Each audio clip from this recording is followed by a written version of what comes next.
Rislane Robin, El Greny, Jonathan Priolo, Marie-Claude Andrieux-Courbin, Christian Bordenave, Alain Serrea, Marie-Lise Potron,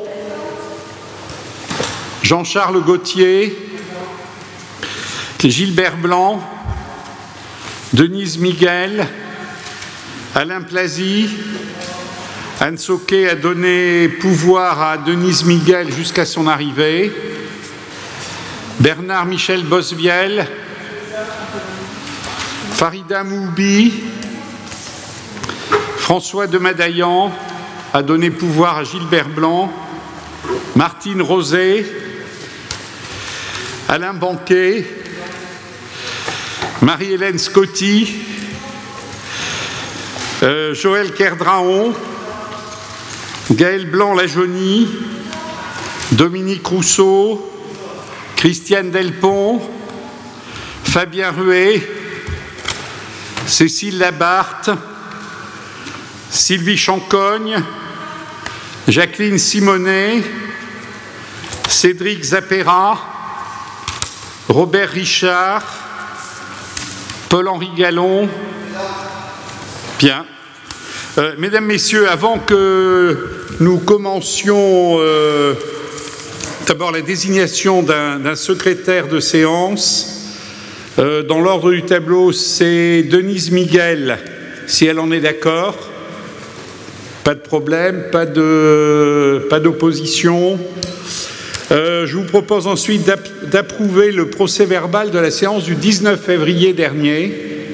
Est-ce que tout le monde est d'accord pour approuver ce procès-verbal?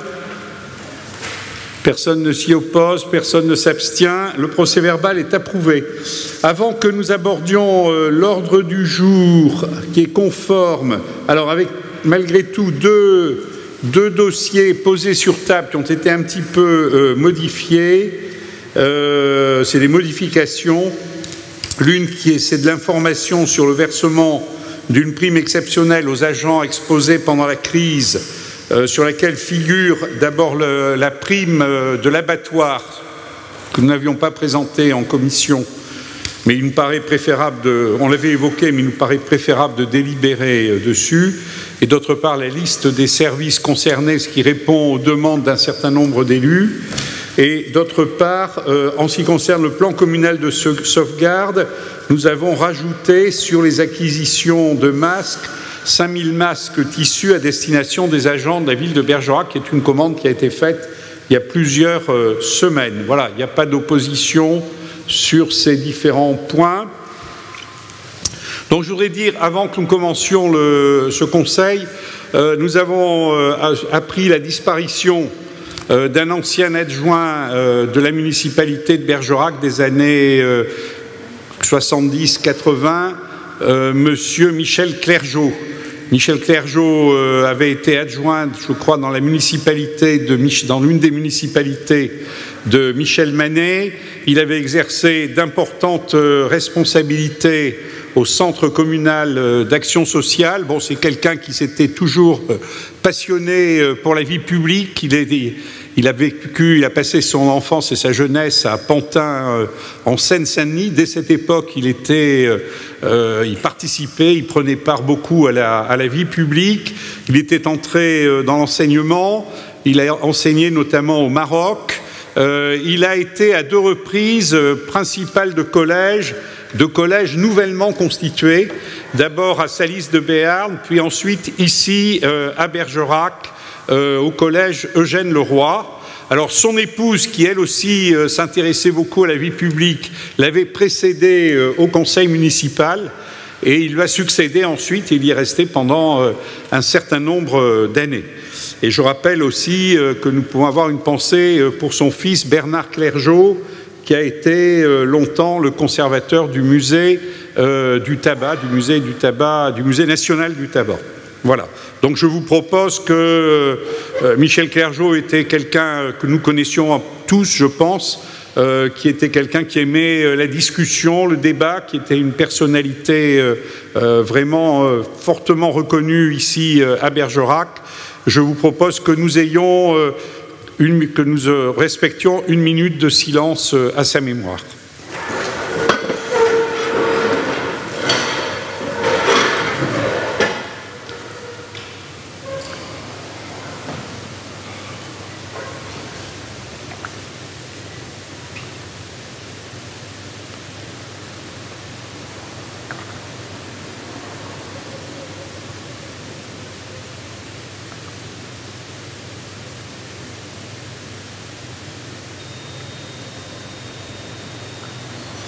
Merci.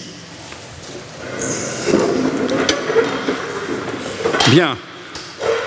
Bien, nous nous trouvons, c'est assez exceptionnel, dans une salle, dans la salle Anatole France pour ce conseil municipal. On a presque un peu l'impression d'être dans un habit un peu trop grand pour nous et que le conseil municipal flotte un peu dedans. Et on aperçoit très loin les élus qui sont assis au fond de la salle. Voilà, donc je voudrais dire quelques mots sur la crise que nous avons vécue et sur ce qui s'est passé ici à Bergerac. C'est vrai qu'il faut le dire, nous avons eu la chance d'être quand même largement épargnés, particulièrement dans ce département et ici dans le Bergeracois, par l'épidémie de coronavirus. Il n'empêche que nous avons eu à respecter, comme l'ensemble de nos concitoyens, évidemment, parce qu'on ne savait pas dans quelles conditions cette épidémie se propageait, nous avons eu à respecter les règles de confinement, la sortie progressive aujourd'hui du confinement, même si nous sommes classés en zone verte depuis que les zones ont été, pratiquement depuis que les zones ont été instituées. Je voudrais dire que la ville n'a jamais cessé son activité. Les services de la ville ont constamment ont toujours continué à travailler, que l'accueil, l'information, le service de l'état civil, toutes les missions de caractère régalien ont été constamment assurées.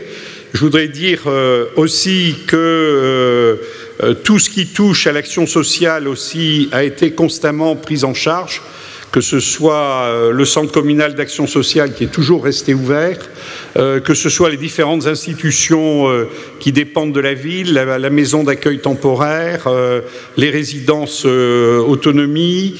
Nous avons également apporté un soutien continu aux associations caritatives, notamment pour les distributions alimentaires, en faisant appel à des bénévoles, y compris dans les services, pour les appuyer dans cette tâche.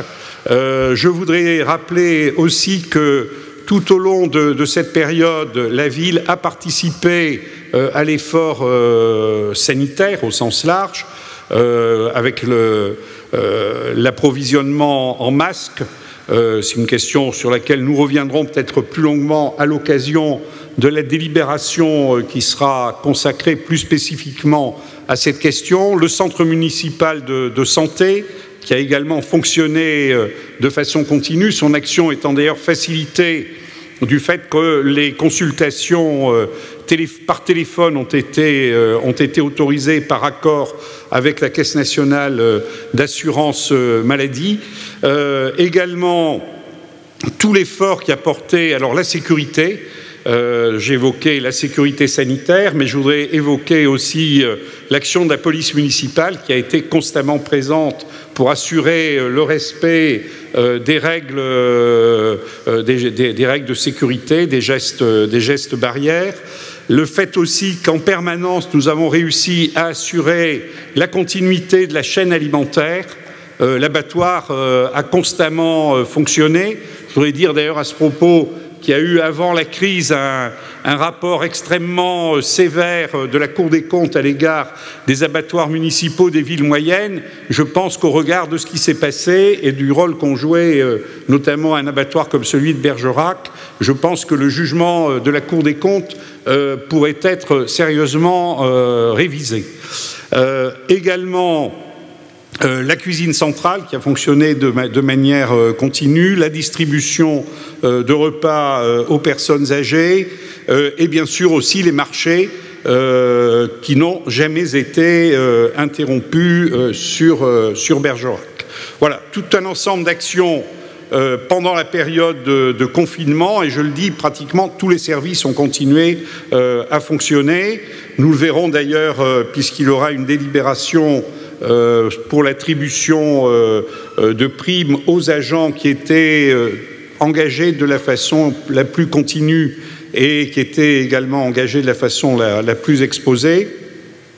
Je voudrais saluer l'engagement des cadres de la mairie qui ont été constamment présents jour après jour, notamment au sein du comité de gestion de crise, l'engagement des élus qui ont continué à suivre leurs différents secteurs tout au long de cette période.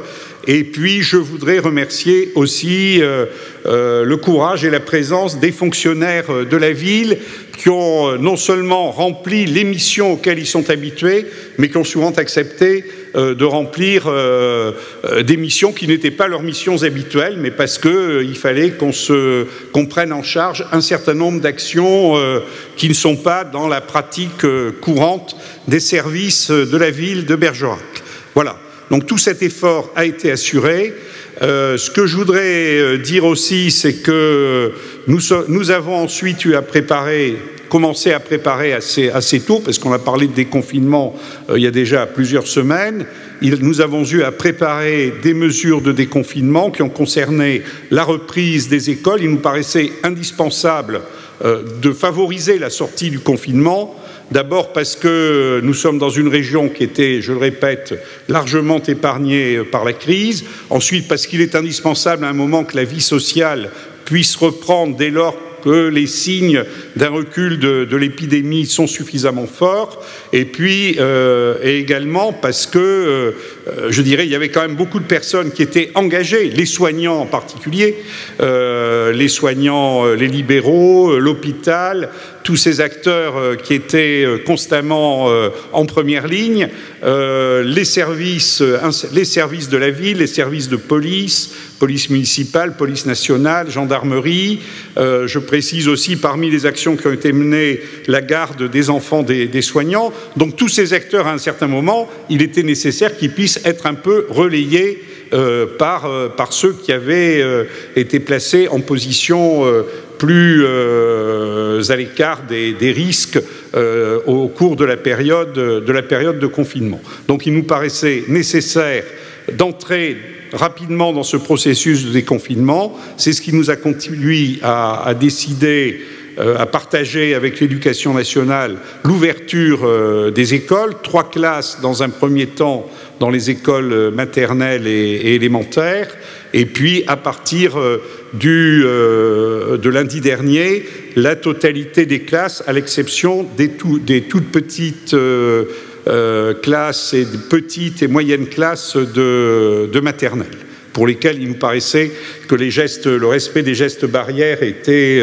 beaucoup trop difficile et que nous n'avions pas en plus des personnels en nombre suffisant compte tenu des contraintes que nous avions par ailleurs, notamment la désinfection régulière des salles de classe et de l'ensemble des installations scolaires. Également, la préparation de mesures que nous évoquerons également au cours de ce conseil municipal, de mesures de soutien aux activités de commerce, notamment aux commerces et aux entreprises du centre-ville. Les entreprises, c'est plus la communauté d'agglomération en liaison avec la région, mais tout le secteur du commerce et de l'artisanat, la ville est très engagée vis-à-vis de toutes ces activités, à travers des exonérations de redevances, de paiement de taxes comme la taxe de publicité, la TLPE. Voilà. Donc tout un ensemble de mesures que nous vous présenterons également au cours de ce conseil municipal. Nous aurions souhaité pouvoir y ajouter une décision modificative qui fasse ressortir les actions que nous menons en direction alors du secteur, notamment bâtiments et travaux publics, en accélérant un certain nombre de chantiers. Les chantiers qui étaient déjà engagés ont été accélérés. Je pense en particulier à celui de la salle Cyrano, mais aussi à beaucoup de chantiers en liaison avec la communauté d'agglomération sur des travaux sur la voirie, sur les places publiques. Donc toutes ces actions sont accélérées. Nous aurions souhaité pouvoir mettre un peu plus de projets en action dès maintenant. Malheureusement, le préfet, puisque c'est le préfet qui donnait l'autorisation d'organiser le conseil municipal, le préfet a trouvé que nous avions un conseil municipal qui était quand même un peu long, et donc nous avons dû ramener en conséquence l'ordre du jour aux points aux délibérations qui sont en discussion ce soir. Voilà ce que je voulais dire. Nous avons également la question des associations pour lesquelles nous avons... on ne pouvait pas trop tarder dans l'attribution des subventions aux associations, donc nous les avons inscrites à cet ordre du jour, et nous avions par ailleurs pris, dans le cadre des ordonnances qui avaient été prises par le gouvernement, l'attribution d'un certain nombre de subventions à celles des associations qui ont des salariés et qui, si nous n'avions pas accordé des subventions de façon rapide, risquaient d'être conduites à licencier les salariés qu'elles emploient. Voilà. Mais le nombre d'associations qui sont concernées par ces mesures, finalement, est resté assez limité. Voilà ce que je voulais dire sur cette période. Bon, je sais que j'ai essayé d'écouter, comme vous sans doute, les annonces faites par le Premier ministre sur la suite du déconfinement. Je n'ai pas encore entendu si on avait ou non l'autorisation de dépasser le seuil des 100 km. Voilà. Je ne sais pas ce qu'il en est, mais en tout cas, voilà, il nous paraissait important de réunir rapidement le conseil municipal, même si c'est dans des conditions un peu exceptionnelles, et c'est la raison pour laquelle nous vous avons convoqué dès ce soir, le 28 mai, dès que les circonstances permettaient de le faire. Voilà, je ne sais pas si à ce stade certains souhaitent intervenir avant qu'on entre dans le détail des délibérations. Bien. Alors, premier point de l'ordre du jour, ce sont les décisions prises par le maire et les adjoints dans le cadre des délégations reçues du conseil municipal. Y a-t-il des demandes d'information, de précision? C'est des décisions qui sont tout à fait classiques, mais s'il y a des demandes de précision, nous sommes prêts à y répondre. Pas de demande. Donc nous abordons tout de suite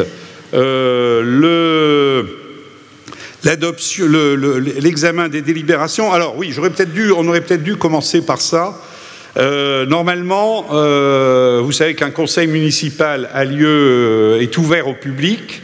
Mais compte tenu des contraintes auxquelles nous sommes subis, un conseil municipal actuellement ne peut siéger qu'à huis clos. Donc je suis conduit à demander au conseil municipal l'autorisation, si vous en êtes d'accord, de siéger ce soir à huis clos pour les différentes délibérations.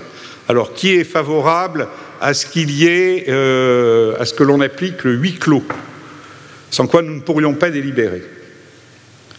Voilà. Merci beaucoup.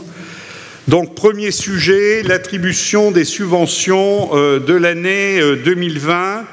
Je dis quelques mots et ensuite je laisserai peut-être les élus en charge des différents secteurs s'exprimer à ce sujet. Donc, nous avions voté lors du vote du budget une enveloppe globale pour les subventions qui était à peu près du même montant qu'en 2019. Nous avons été saisis dans les conditions habituelles d'un grand nombre de dossiers de demande de subvention, 139 dossiers au total. De façon générale, nous avons reconduit les subventions de la plupart des associations, notamment les associations sportives. Dans certains cas, nous avons un petit peu amélioré certaines de ces subventions. Peut-être que Marie-Lise Potron en dira un mot. Dans le domaine culturel, nous avons là aussi largement reconduit les subventions. Nous avons même fait un effort particulier en direction des associations qui font du théâtre, notamment la Gargouille et le Melchior Théâtre. Là, je demanderai peut-être à Jean-Charles Gauthier, est-ce qu'il est là? Oui. Ou à Laurence Roy de nous dire quelques mots là-dessus. Jean-Charles. Et puis, dans le domaine de l'action sanitaire et sociale, c'est peut-être là que nous avons marqué d'ores et déjà un effort plus appuyé, compte tenu de l'engagement très fort des associations de solidarité, des associations caritatives tout au long de cette crise, et du fait aussi qu'elles auront vraisemblablement à poursuivre cet effort dans les mois qui viennent. Donc je demanderai à Gilbert Blanc également d'intervenir, et puis peut-être que Francis Delteil souhaitera lui aussi dire quelques mots sur le secteur associatif. Ce que je voudrais dire aussi, c'est que la totalité de l'enveloppe que nous avions votée lors du budget n'est pas utilisée. Donc il y a une ligne qui représente à peu près 100 000 € qui sera à la disposition de la municipalité au lendemain des élections du 28 juin pour compléter les aides versées aux différentes associations, je pense en fonction des nécessités ou des besoins qui pourront se révéler ou des priorités qui pourront être prises en compte après cette date. En tout cas, ces crédits restent complètement disponibles. Et puis, je le répète, il y a un certain nombre de subventions qui sont d'un plus petit montant parce qu'elles tiennent compte des subventions déjà versées aux associations qui ont bénéficié d'une aide immédiate compte tenu de leurs charges salariales, notamment Bergerac 95, c'est le cas du Bergerac Foot qui a fait cette demande, c'est le cas de l'US LACAT, enfin voilà, il y a un certain nombre d'associations qui ont demandé, je crois qu'il y avait le Cercle des nageurs aussi, voilà, qui ont demandé à bénéficier d'aide immédiate, où on a essayé d'accorder une aide, je répète, qui tient compte de l'attribution des salaires jusqu'au 31 juillet, qui tenait compte de l'attribution des salaires jusqu'au 31 juillet prochain, puisqu'on ne savait pas à ce moment-là à quelle date nous pourrions siéger. Voilà, je laisse peut-être les élus compléter. Marie-Lise Potron, sur les associations sportives, Jean-Charles sur les associations culturelles, Gilbert Blanc et puis peut-être également Francis Delteil.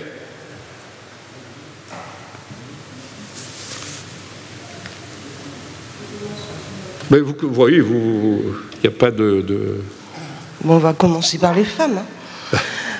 Pour le sport, donc on est resté pour la plupart des clubs sur les montants de fonctionnement de l'année dernière.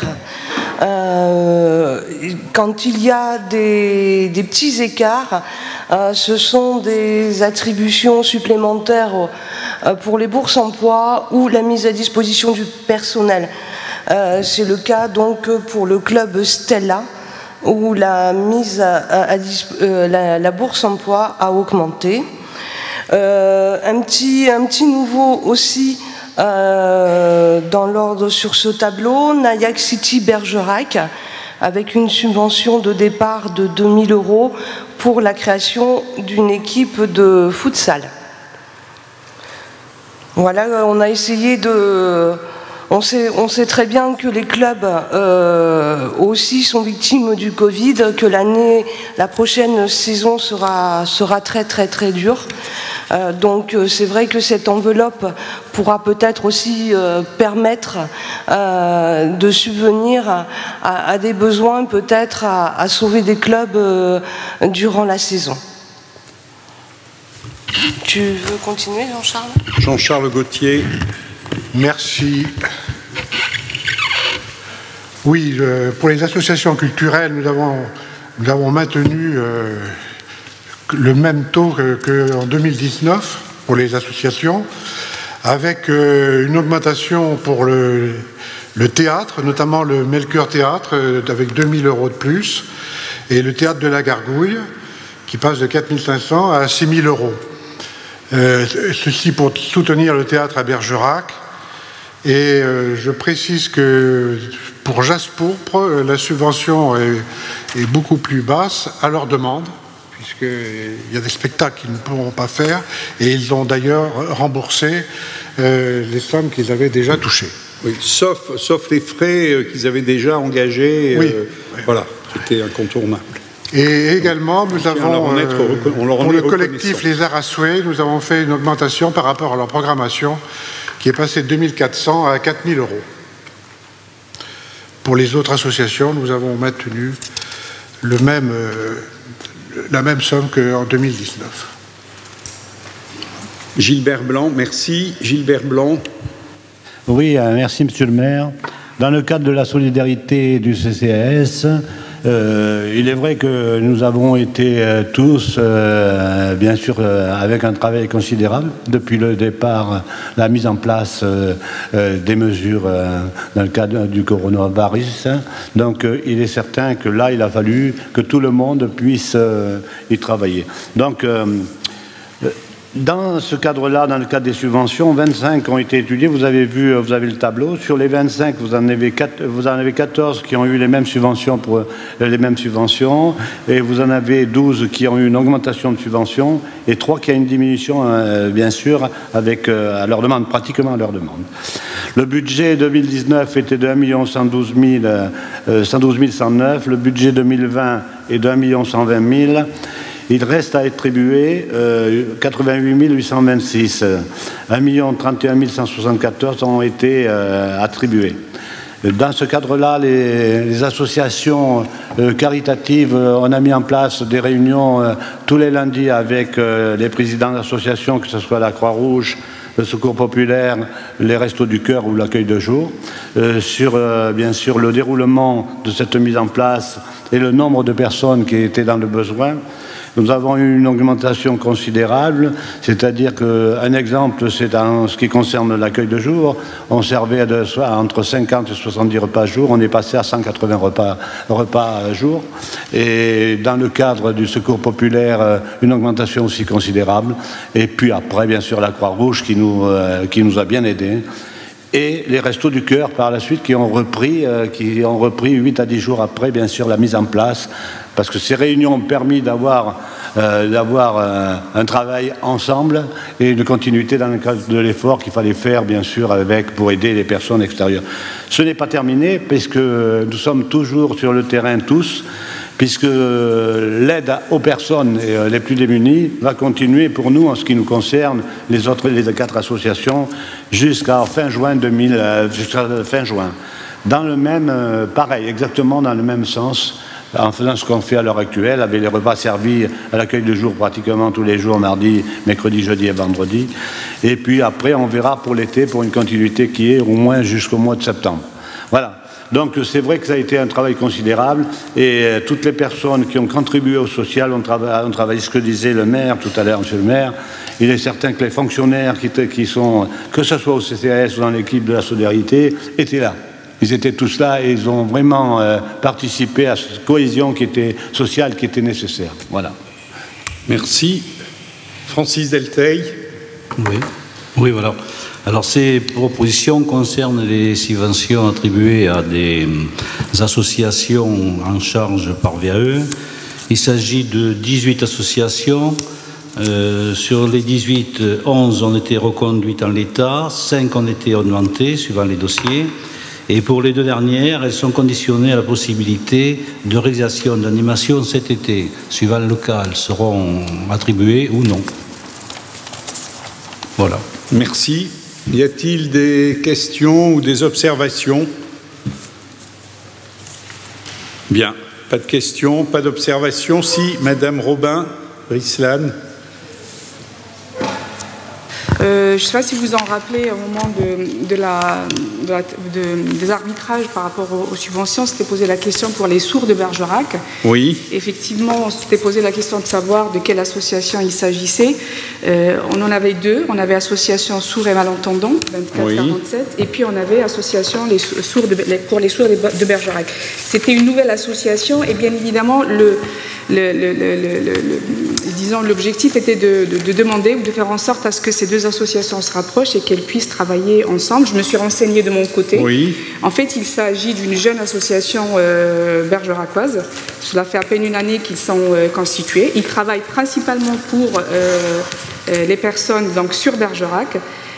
Et puis, je pense que l'association Sourds et Malentendants, des informations que j'ai pu avoir, elle intervient en 47. À une plus grande échelle. Elle intervient également à Sarlat, donc j'imagine qu'ils doivent également bénéficier de subventions de ces deux communes, alors que cette jeune association créée récemment sur Bergerac, et qui propose en plus quelques offres de services que cette association ne propose pas, notamment pour tout ce qui est interprétariat en langue des signes.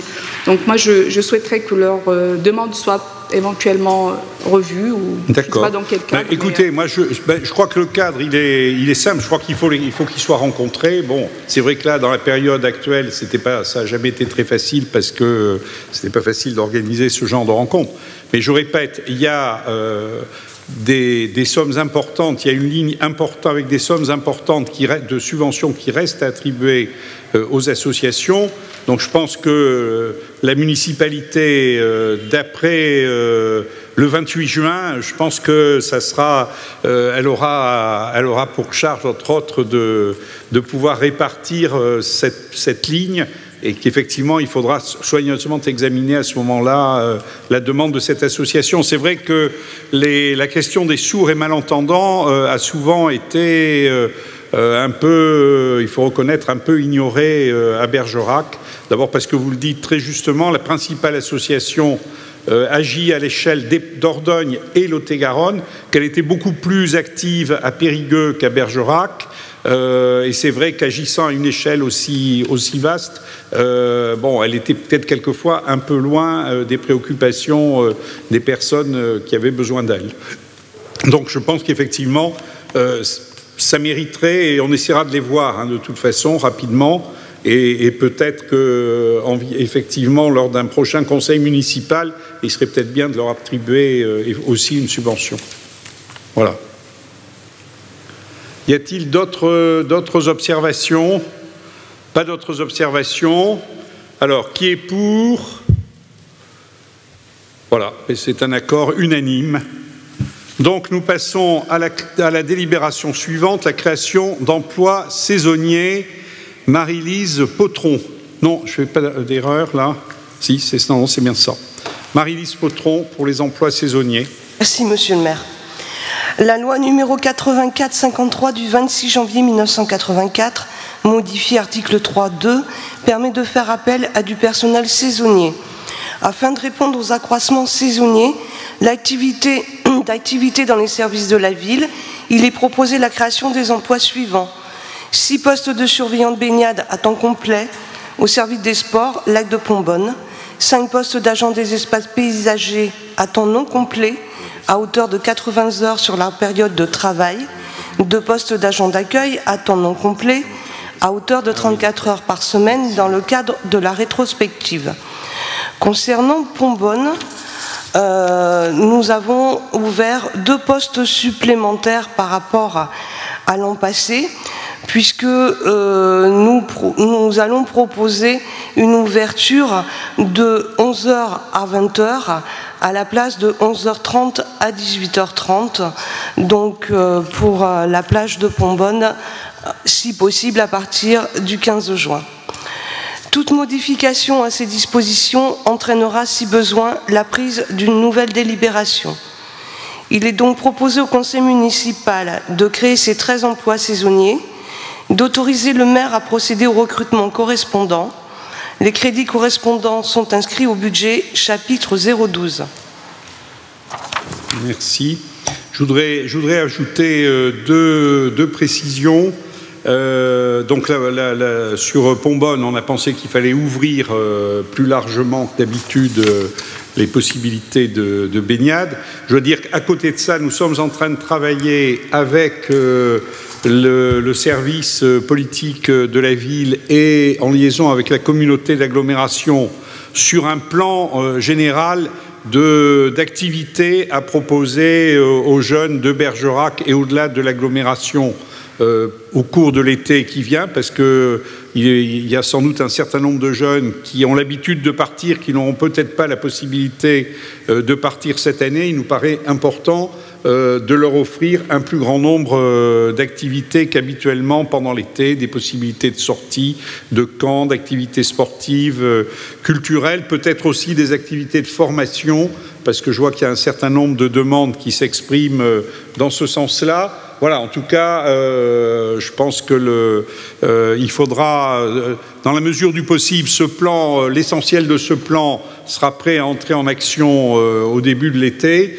Peut-être qu'il faudra une délibération complémentaire pour en compléter les dispositions.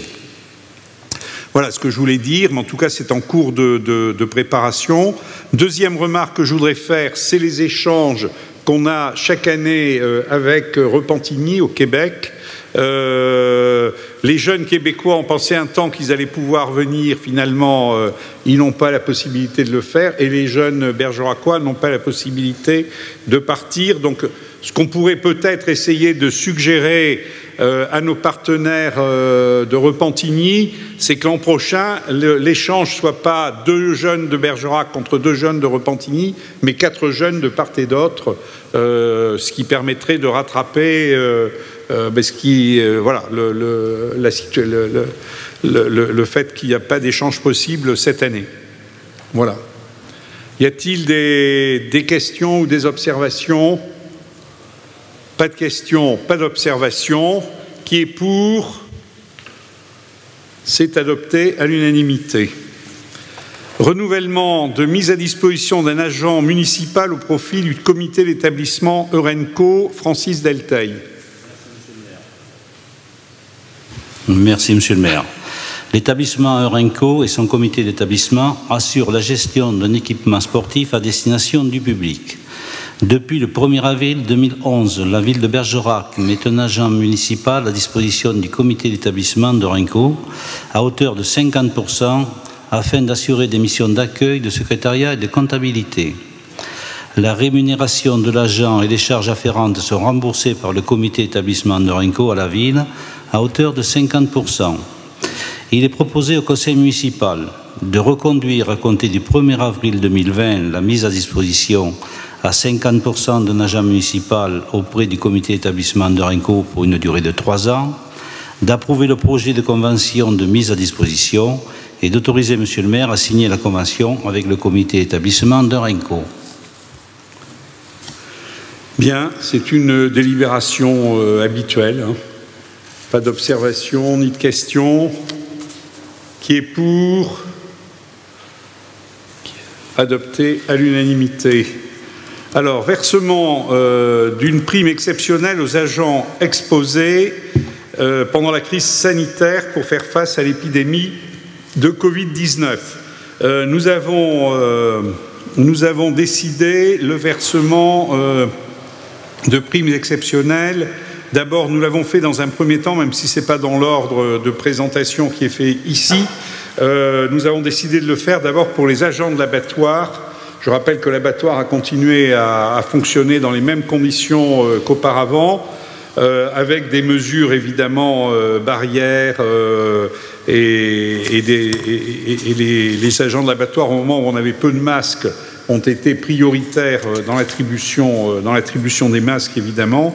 Et vu les conditions particulières dans lesquelles ils ont travaillé, et compte tenu du fait que pour les travailleurs du secteur privé, les salariés du secteur privé, il y avait la possibilité d'attribuer une telle prime, nous avons décidé de la leur attribuer, bien sûr, au prorata de la durée pendant laquelle ils ont effectivement travaillé. Voilà, ça c'est une mesure qui a été présentée d'ailleurs en commission sociale d'établissement et approuvée évidemment par les salariés de l'abattoir. Deuxièmement, pour les personnels qui sont de statut public, c'est-à-dire les agents de la ville, les autres agents de la ville, nous avons très vite envisagé de verser également une prime Celle-ci est maintenant organisée par un décret du 14 mai qui permet en outre d'exonérer cette prime de charges sociales et de charges fiscales. Et donc cette prime est versée sur la base de 2 critères, la continuité de la présence et surtout l'exposition au risque. Et elle a été répartie, elle est attribuée à une centaine d'agents pour un taux de 500 € pour des agents qui ont été exposés durablement et sur des sites où l'exposition était particulièrement peut-être plus forte, c'est-à-dire la maison d'accueil temporaire, la police municipale, les résidences autonomie, le centre municipal de santé et l'école qui accueillait les enfants des soignants, c'est-à-dire les agents qui étaient employés à l'école Edmond-Rostand, enfin qui ont travaillé à l'école Edmond-Rostand. Et d'autre part, pour un montant de base plus limité, pour des agents qui n'ont pas été exposés en journée entière, pour un montant de 250 €, mais pour des agents qui ont participé aux activités de la MAT, des résidences autonomie, du centre de santé, pour l'accueil police municipale, l'accueil mairie, l'accueil centre communal d'action sociale, qui, je le rappelle, ont fonctionné tous de façon continue, l'épicerie sociale, le portage des repas, le centre municipal, l'entretien du centre municipal de santé, le service commerce et le service propreté pour les agents qui étaient en charge du balayage et du ramassage des corbeilles.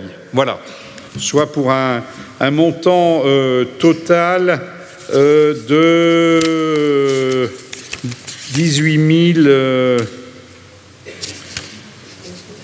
Voilà. Le total, 38 000, un peu plus de 38 000 €. Si je ne me trompe pas, non. Non, c'est 15 000, oui. Je sais pas, c'est pas d'une clarté extrême. Là, le montant. Le total des 3 tableaux, oui, ça fait combien? C'est 38 000, hein, 38 000 € au total. Voilà. Ça me paraissait légitime, c'est-à-dire à la fois l'abattoir et les services de la ville. Voilà, ces mesures, évidemment, ont été aussi présentées aux représentants du personnel de la ville. Y a-t-il des questions ou des observations? Pas de questions, pas d'observations. Alors, qui est pour? Voilà, adopté à l'unanimité. Alors, nous arrivons maintenant sur une série de délibérations qui vont être présentées par Nelly Rodriguez et qui portent sur les redevances d'occupation du domaine public et l'exonération de la taxe locale de publicité, la TLPE, de publicité extérieure. Avant de passer la parole à Nelly Rodriguez, je voudrais juste faire 2 remarques. D'abord, dire que nous avions prévu cette exonération pour les commerçants de la halle du marché couvert, qui restait constamment ouverte. Bon, on avait peur qu'ils aient subi une perte importante de chiffre d'affaires. Ils ont effectivement subi une certaine perte de chiffre d'affaires, mais ils nous ont dit que, malgré tout, ils considéraient qu'il n'aurait pas été logique par rapport à un certain nombre de leurs confrères qui, eux, étaient constamment fermés, qu'il n'aurait pas été logique qu'on leur accorde cette exonération. Et ils ont demandé qu'elle bénéficie en priorité à ceux qui sont restés et qui sont toujours fermés à l'heure actuelle, notamment les restaurateurs et les cafetiers, ce qui est le cas en particulier de l'un des établissements qui se trouve sous la halle du marché couvert. Et puis, deuxième remarque, il y aura une petite modification dans l'une des délibérations en ce qui concerne les terrasses.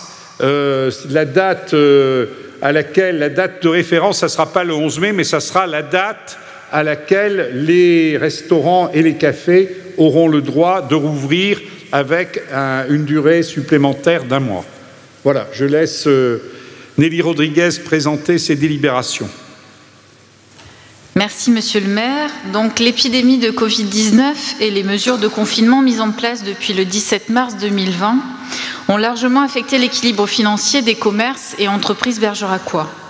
L'État a proposé diverses mesures pour accompagner tous les secteurs en difficulté durant cette période.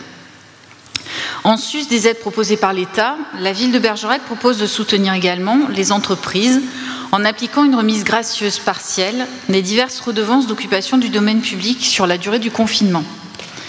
Pour les travaux sur le domaine public, si les travaux ont été réalisés du 17 mars au 11 mai 2020, la remise gracieuse est totale. Si les travaux ont été réalisés en partie sur la période de confinement, une déduction sera faite sur la base de la durée effective des jours de neutralisation entre le 17 mars et le 11 mai. Pour les taxis, les redevances ayant déjà été payées, un remboursement partiel équivalent à 2/12 de la redevance annuelle due, soit 2 mois, sera effectué.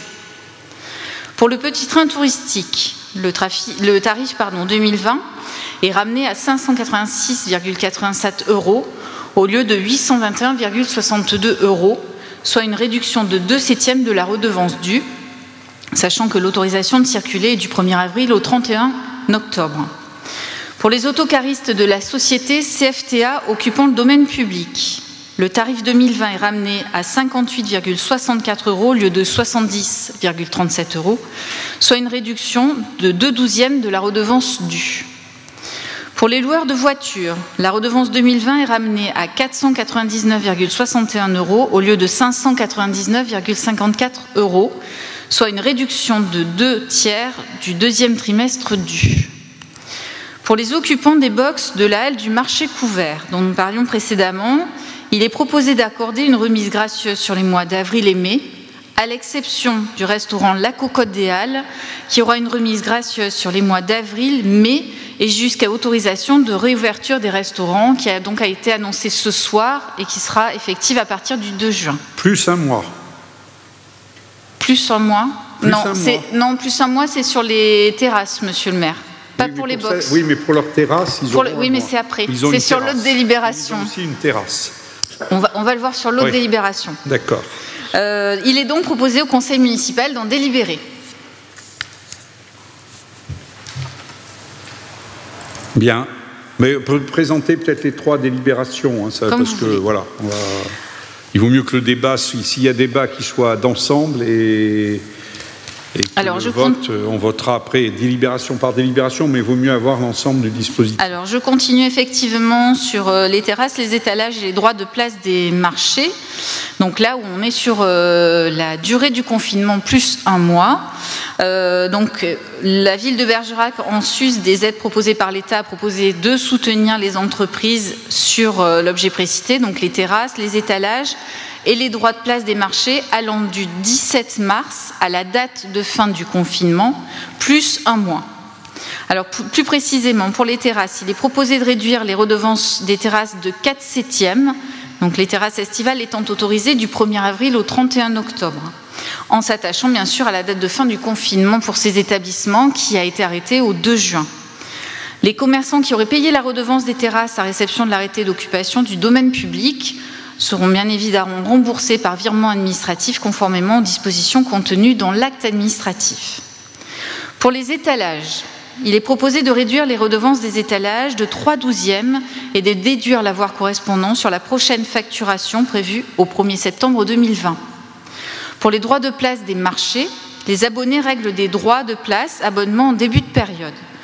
Donc pour ceux qui règlent mensuellement, pour les non-sédentaires ayant payé le mois de mars, les mois d'avril, mai et juin ne sont pas dus. Ceux qui payent trimestriellement, le deuxième trimestre ne sera pas dû. Ceux qui payent au semestre, les droits du premier semestre seront réduits de 3/6. Et enfin, ceux qui payent annuellement, les droits seront réduits de 3/12. Merci. Vous voulez que j'enchaîne sur la taxe locale de publicité ? Allons jusqu'au bout. Donc, en sus des aides proposées par l'État, la ville de Bergerac propose de soutenir également les entreprises en appliquant une exonération partielle de la taxe locale de publicité extérieure sur la durée du confinement, donc du 17 mars au 11 mai. L'article 16 de l'ordonnance numéro 2020-460 du 22 avril portant diverses mesures prises pour faire face à l'épidémie de Covid-19 donne la faculté aux communes, aux établissements publics de coopération intercommunale à fiscalité propre et à la métropole de Lyon, s'ils ont institué la TLPE avant le 1er avril 2019, de pouvoir exceptionnellement adopter un abattement compris entre 10 et 100% applicable au montant de la taxe due par chaque redevable au titre de 2020.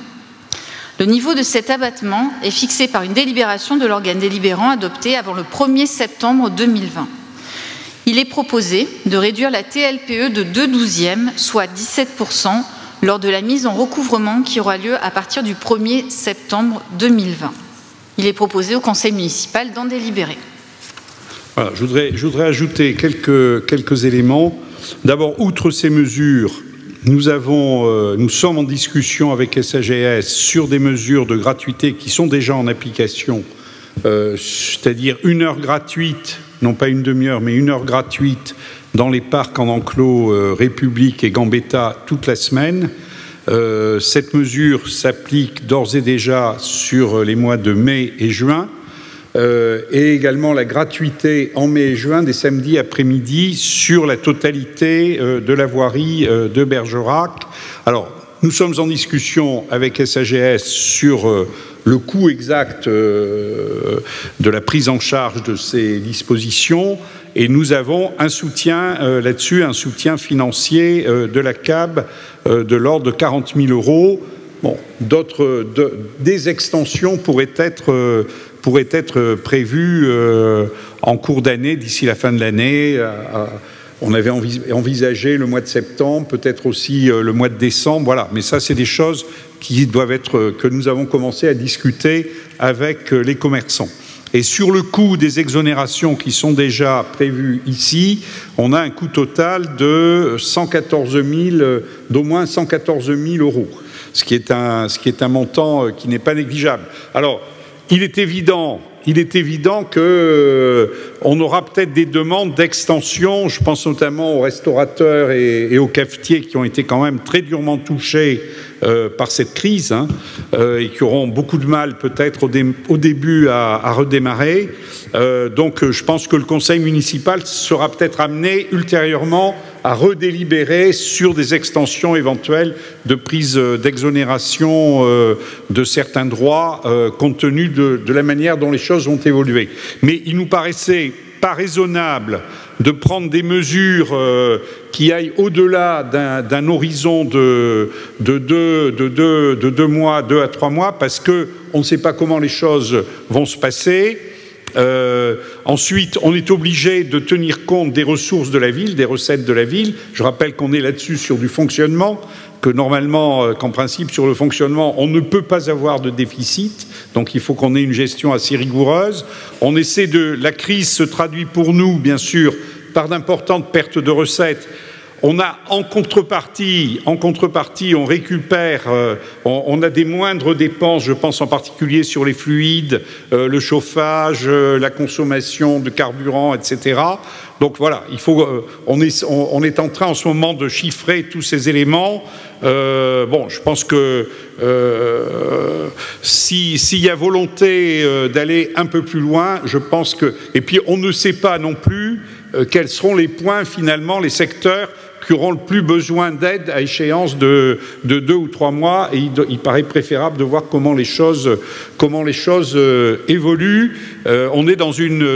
On sort de la crise sanitaire, mais on entre malheureusement sans doute dans une crise économique et sociale sur laquelle on va être obligé, comme on l'a fait pendant la crise sanitaire, de faire du pilotage un peu en fonction de la manière dont les événements évoluent et des dispositifs d'aide engagés par les autres partenaires publics. Je pense en particulier les dispositions qui pourront être mises en œuvre en direction de ces secteurs, notamment par l'État.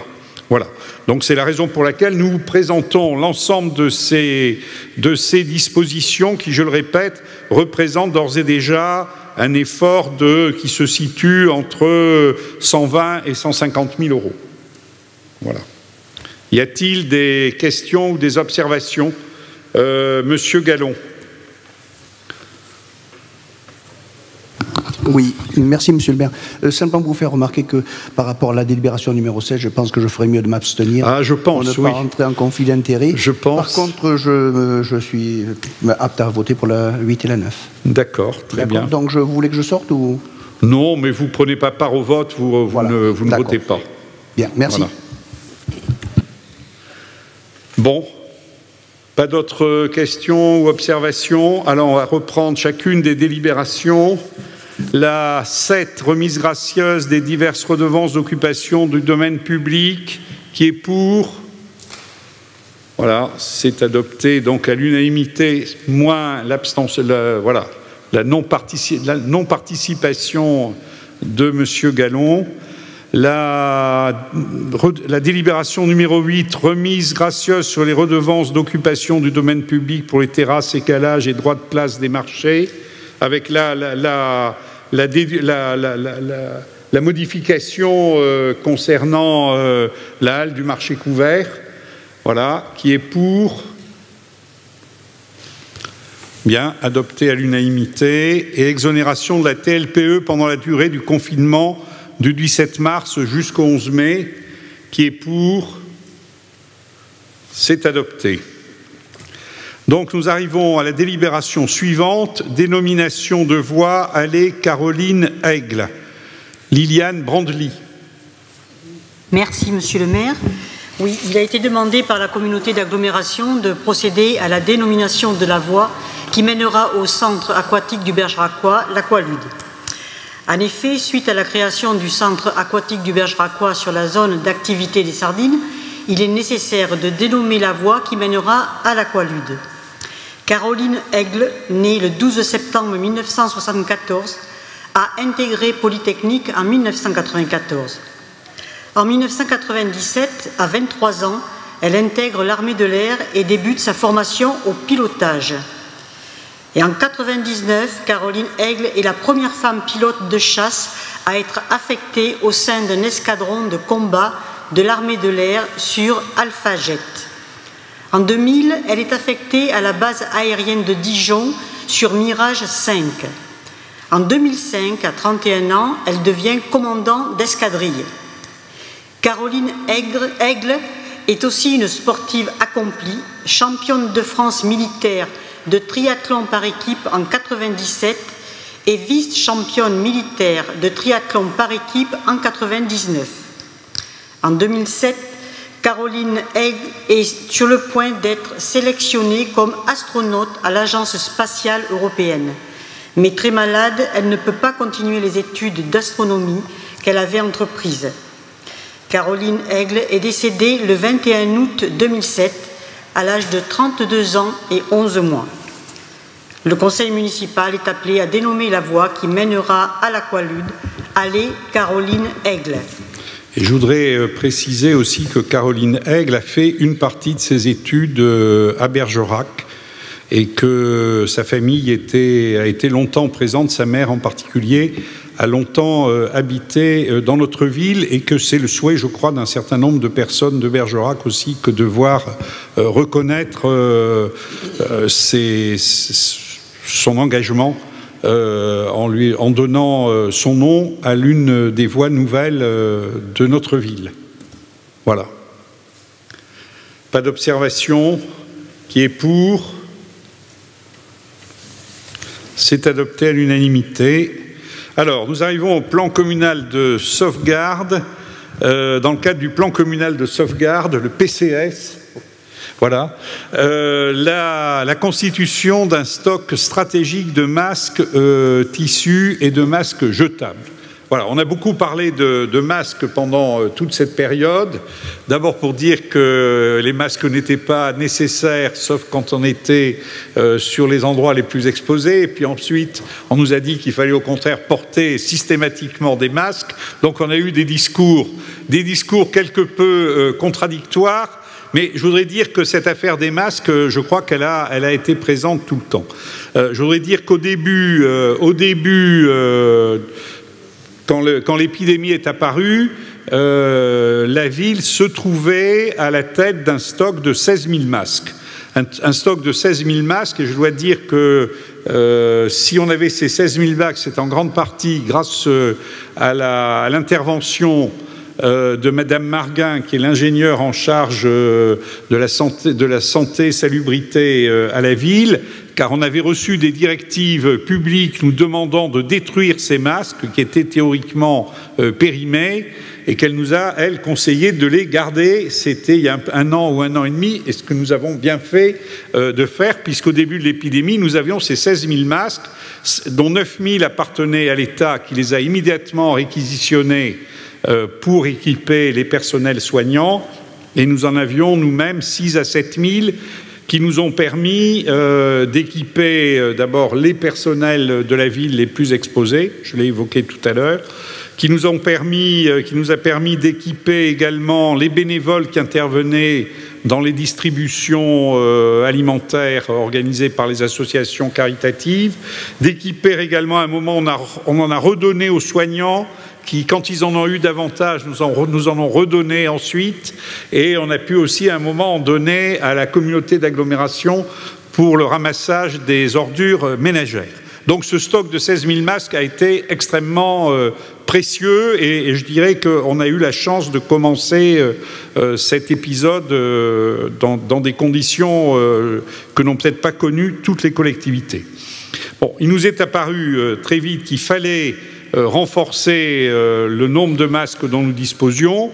Donc nous avons très vite fait des commandes successives pour nous équiper en masques jetables. Bon, vous savez, la concurrence incroyable qui s'est développée à l'échelle mondiale pour s'emparer des masques qui pouvaient exister ou qui pouvaient arriver, qui venaient d'être fabriqués et qui arrivaient notamment en Europe.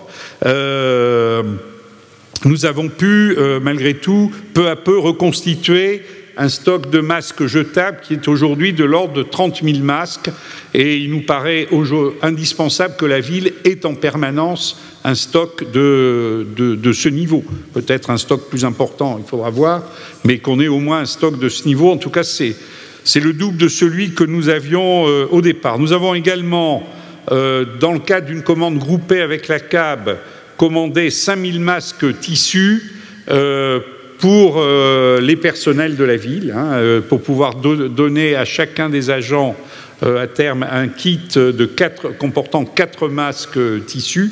Ça, c'est notre responsabilité en tant qu'employeur des agents de la ville de Bergerac.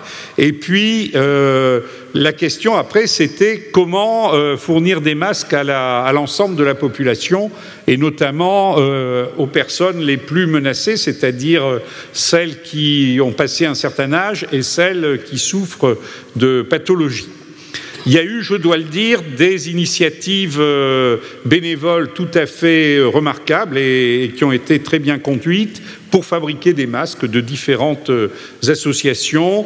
Je citerai la Maison Citoyenne, je citerai l'association Bergerac Accueil, je citerai l'association de Quartier Nord qui ont fabriqué à des échelles différentes des masques. Et nous avons, avec la ville, également lancé un atelier de masques qui a permis à ce jour de fabriquer d'ores et déjà 9 500 masques qui ont pu être distribués en priorité aux personnes de plus de 65 ans à partir des données du plan canicule distribués à domicile, ainsi que des masques qu'il est prévu de donner, je ne sais pas si on a commencé la distribution, aux associations qui s'occupent de soins à domicile pour les personnes fragiles de moins de 65 ans, et nous avons également prévu d'en donner aux médecins libéraux, de donner à chacun d'entre eux un stock d'au moins 30 masques, de telle sorte qu'ils puissent, cas échéant, les utiliser pour des personnes qui souffrent d'affections qui justifient le port d'un masque, mais dont nous ne connaissons pas les noms, puisque on est sur un domaine qui est couvert par le secret médical. Voilà. Donc voilà les actions qui ont pu être menées, mais au-delà de ça, même si on additionne toutes les productions de masques, celles de la ville, les productions qui sont issus des initiatives associatives ou bénévoles, on est péniblement au-dessus de 12 ou 13 000 masques sur l'ensemble de la ville. Donc il nous paraît nécessaire et souhaitable, dans l'hypothèse où on serait confronté de nouveau, et on risque de l'être tôt ou tard, où on sera confronté de nouveau à une épidémie de ce type, d'être en mesure de disposer d'un stock de masques tissus que l'on puisse immédiatement distribuer à l'ensemble de la population. Et c'est la raison pour laquelle, outre les achats de masques chirurgicaux,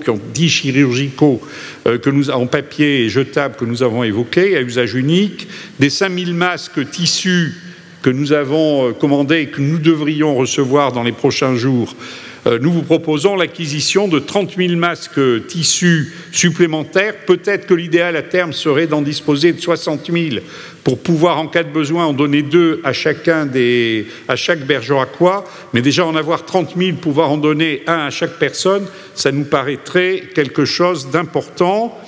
Les sommes engagées sont de l'ordre de 30 000 € pour les 30 000 masques jetables, 15 000 € pour les 5 000 masques tissus déjà commandés et de l'ordre de 60 000 € pour les 30 000 masques tissus supplémentaires pour lequel un appel d'offres a été réalisé. Et donc, cette commande sera faite avant la date du 31 mai, ce qui doit nous permettre de bénéficier des aides de l'État pour l'achat de masques, qui est de l'ordre, je crois, de 50% ou de 2 € par masque. Voilà. 50%, voilà. Dans la limite de 2 € pour les masques tissus. Voilà. Donc voilà ce que nous vous proposons ce soir. Peut-être que cet effort devra être complété, peut-être qu'il a... Bon, à la lumière de l'expérience, peut-être qu'il apparaîtra que le stock de 30 000 masques jetables... Au fur et à mesure du temps, on s'est aperçu, au début, on se disait il faut qu'on ait au moins 10 000 masques supplémentaires, ensuite on est passé à 20 000, ensuite on est passé à 30 000, parce qu'il faut dire que les masques jetables, ça se consomme quand même à un rythme assez rapide. Pour les masques tissus, c'est un petit peu différent. Voilà. Y a-t-il des observations? Pas d'observations. Donc, qui est pour? Qui est contre? Adopté à l'unanimité. Alors, opération programmée pour l'amélioration de l'habitat, renouvellement urbain Roxana, attribution de subventions. Christian Bordenave. Merci, Monsieur le maire. Bon, comme vous en avez l'habitude maintenant, nous vous faisons passer donc un certain nombre de propositions de subventions d'un certain nombre de dossiers, dont lancé en janvier 2019. Le programme Roxana doit permettre une intervention forte sur l'habitat privé, aussi bien incitative que coercitive, afin de requalifier le parc existant en luttant contre l'habitat indigne et la précarité énergétique, adapter le parc existant pour accueillir de nouvelles populations et développer la mixité sociale, valoriser le cadre urbain pour rendre plus attractif le centre-ville. Bon, je rappelle qu'en termes d'objectifs, cette opération viserait la requalification de 245 logements de propriétaires occupants et de 60 logements locatifs. Ainsi, en fonction de la nature des travaux qui peuvent porter sur la rénovation énergétique, l'adaptation des logements et ou la mise en sécurité, voire la sortie d'insalubrité, les partenaires, donc ANA, comme CAB, département, ville, caisse de retraite, sont appelés à subventionner les travaux. Solia, chargé du suivi et animation de l'opération, donc a monté, en ce qui concerne le dossier de ce soir, 17 nouveaux dossiers, et la ville est appelée à subventionner ces travaux selon les modalités précisées dans la convention, et il y en a donc là pour un montant, 17 dossiers, donc pour un montant de 16 470 € exactement. Dont le conseil municipal est donc invité à approuver le montant des subventions prévisionnelles accordées aux propriétaires. Je précise simplement sur un dossier, parce que c'est un dossier particulier que nous avons eu, Madame Bavet d'Estombe, Marivette, qui avait effectivement sollicité la ville pour des travaux à réaliser, les a bien réalisés, mais malheureusement, elle est décédée Donc nous avons proposé, je propose bien sûr, de maintenir la subvention qui ira dans le dossier bien sûr de succession pour un montant de 1075 €. Voilà, Monsieur le maire. Merci. Y a-t-il des observations? Qui est pour? C'est adopté à l'unanimité. Bar commercial de Naillac, acquisition de locaux et espaces extérieurs. Alors, je rappelle que la barre commerciale de Naillac est un élément très fort dans ce quartier, sur toute une partie de la rive gauche et même au-delà pour certaines des communes qui sont sur le coteau. Parce que, je dirais, c'est un ensemble commercial extrêmement vivant et qui offre une assez grande variété d'activités et de commerce. Donc, mais malheureusement, avec le temps, cette barre commerciale s'est fortement dégradée et elle avait été quelque peu abandonnée par ses copropriétaires. Il y a 2 copropriétés et ces copropriétaires qui sont souvent les anciens commerçants s'étaient peu à peu désintéressés de cette barre commerciale, et cela d'autant plus que sur une partie de la barre s'était installée à une époque une supérette qui appartenait au groupe Casino, et que le groupe Casino versait imperturbablement un loyer que se partageaient les copropriétaires, donc ils n'avaient pas de raison finalement de faire évoluer la situation. Donc c'est un travail qui a exigé plusieurs années. D'abord reconstituer les copropriétés, nommer un nouveau syndic, engager les discussions avec les copropriétaires pour relancer un peu la vie de cette barre commerciale. Des exigences que nous avons eues également, puisque la loi nous le permettait, nous avons pu leur imposer de commencer des travaux de réhabilitation, de rénovation de cette barre, et puis également des discussions qui ont pu être menées avec le groupe Casino et qui ont abouti à la sortie du groupe Casino de ce dispositif qui s'était constitué ainsi avec le temps. Donc nous sommes arrivés à 2 réunions finales des copropriétaires qui ont finalement accepté un plan d'ensemble qui s'est dessiné lors de réunions successives, c'est-à-dire le fait que le cafetier, le bar Le Naillac a été repris par un nouveau cafetier, mais qui s'est séparé de la copropriété à laquelle il était rattaché. Donc, ce qui a permis de résoudre et qui va permettre de résoudre complètement les problèmes de rénovation, de remise en état, d'étanchéité, travaux d'étanchéité en particulier de ce café qui était quand même un des points très vivants de la rive gauche. Deuxième chose, donc les autres copropriétaires se sont réorganisés autour des nouvelles parts de copropriété.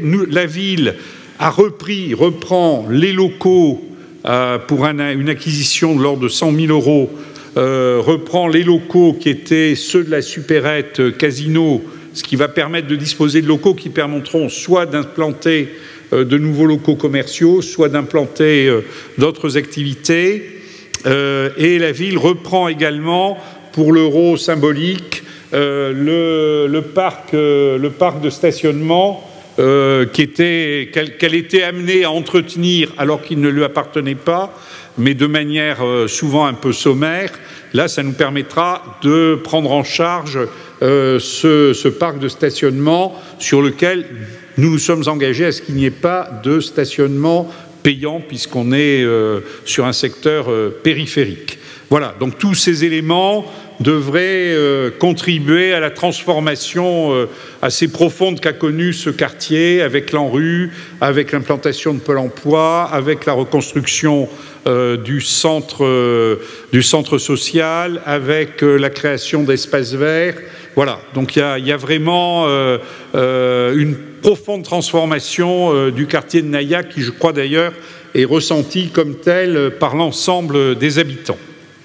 Voilà, c'est ce que nous vous proposons de d'approuver, c'est-à-dire l'acquisition des parties communes et des lots extérieurs au syndicat des copropriétaires, l'acquisition d'un autre lot aux propriétaires indivis pour un montant de 80 000 €, plus 20 000 € sur l'autre copropriété, ça c'est ce qui correspond à l'ancienne supérette, et donc l'autorisation de signer toutes les pièces nécessaires. Y a-t-il des observations? Oui, Christian Bordenave. Oui, monsieur le maire, je me permets quand même d'intervenir sur ce dossier parce que c'était un dossier très difficile et qui nous a occupé quasiment les 6 ans où nous étions là, où il a fallu effectivement retisser la pelote de laine pour arriver enfin et arriver à cette réunion de copropriété que nous avons eue cette semaine, quasiment dans l'unanimité acceptée par tous les copropriétaires. Donc je voulais quand même le préciser parce que ça n'a pas été un petit travail. Oui, non, mais c'est sûr. Et par contre, il me semblait que dans la délibération, mais je ne sais plus si on peut le mettre ou pas, je crois qu'on avait précisé que l'on ajouterait que le parking ne serait pas payant. Oui, mais voilà, c'est un engagement. Hein. Mais par contre, c'est pas écrit. C'est difficile de l'écrire. Alors, on peut peut-être pas l'écrire, j'en sais rien. C'était écrit? Oui. On peut le rajouter. Hein. On peut le rajouter. Est invité à préciser que le parking ne sera pas ne deviendra pas un parking payant. Voilà. Ah oui. Voilà, c'est écrit. Jérôme Papatanasios qui a beaucoup suivi ce dossier également avec Antoine de Wasme. Voilà, c'est écrit dans la délibération. Ah bon, je sais pas. On l'a pas sur celle-là. Oui, mais si c'est écrit dans une... voilà, on propose un 9e paragraphe. Voilà. En tout cas, ça sera, si ça y est pas, ça sera mentionné expressément. Et dans la délibération. Voilà. Y a-t-il des observations? Pas d'observations. Qui est pour? Qui est contre? C'est adopté à l'unanimité. Groupement de commandes pour la fourniture d'accès à Internet. Alain Plazy. Oui, merci Monsieur le maire. La ville de Bergerac et la CAB ont toutes deux des besoins récurrents en matière de fourniture d'accès à Internet.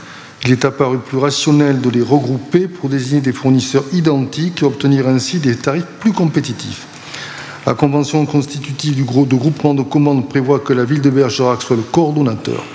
En fonction du montant du marché d'accès Internet, déterminé à l'issue de la définition des besoins, le choix de l'attributaire sera fait soit par une commission ad hoc constituée par un représentant titulaire et un représentant suppléant désigné par l'exécutif de chaque membre du groupement, ou par la commission d'appel d'offres de la ville de Bergerac. Les frais de mise en œuvre du groupement seront supportés par la ville et la CAB, proportionnellement aux dépenses réalisées en la matière en 2019.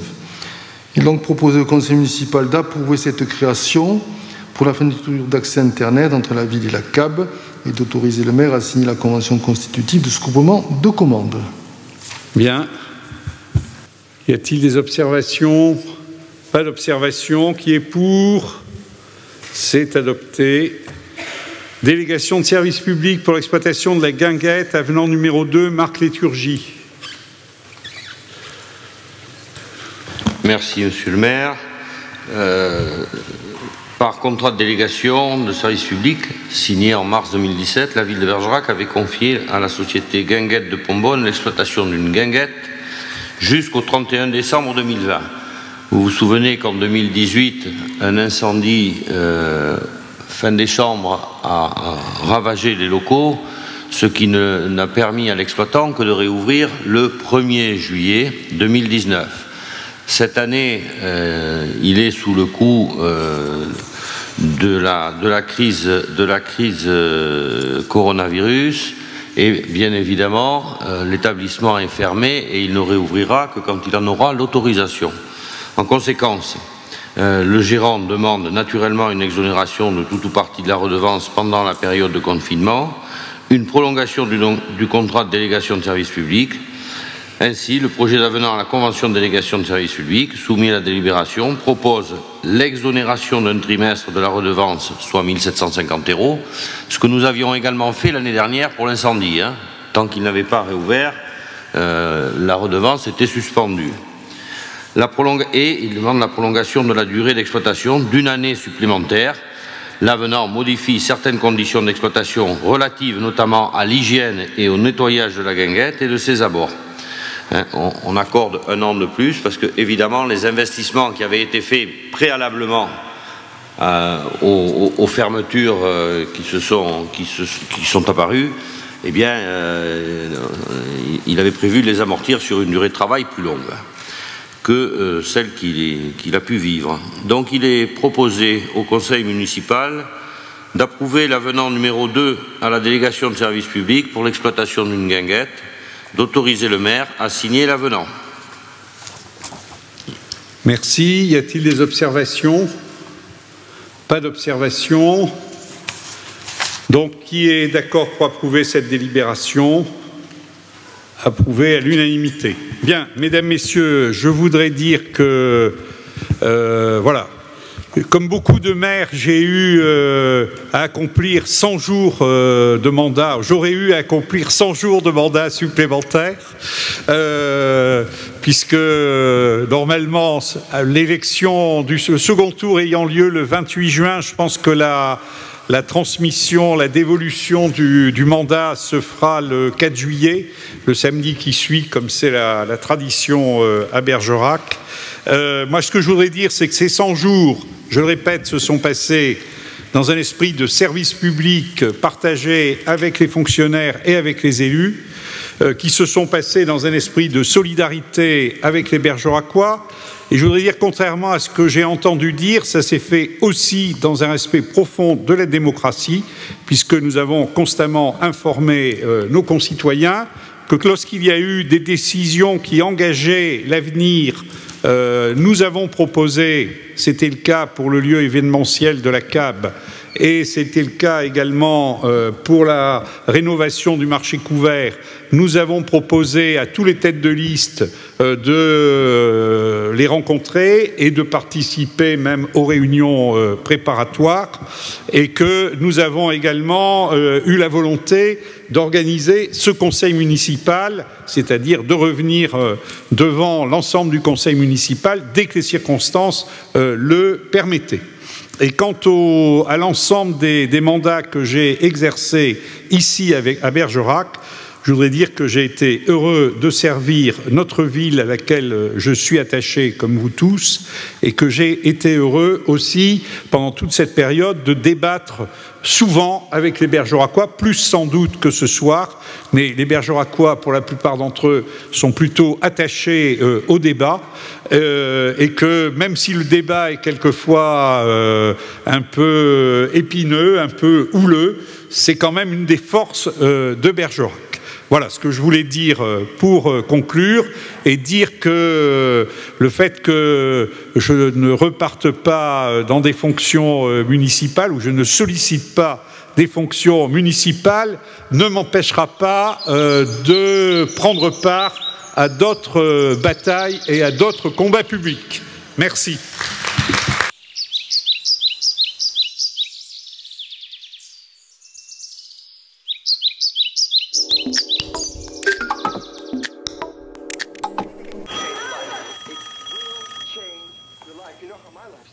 I was an overweight man living in a one-room apartment. I didn't have the money to feed myself anymore. I had no will to live. I reached my rock bottom. I stopped right there.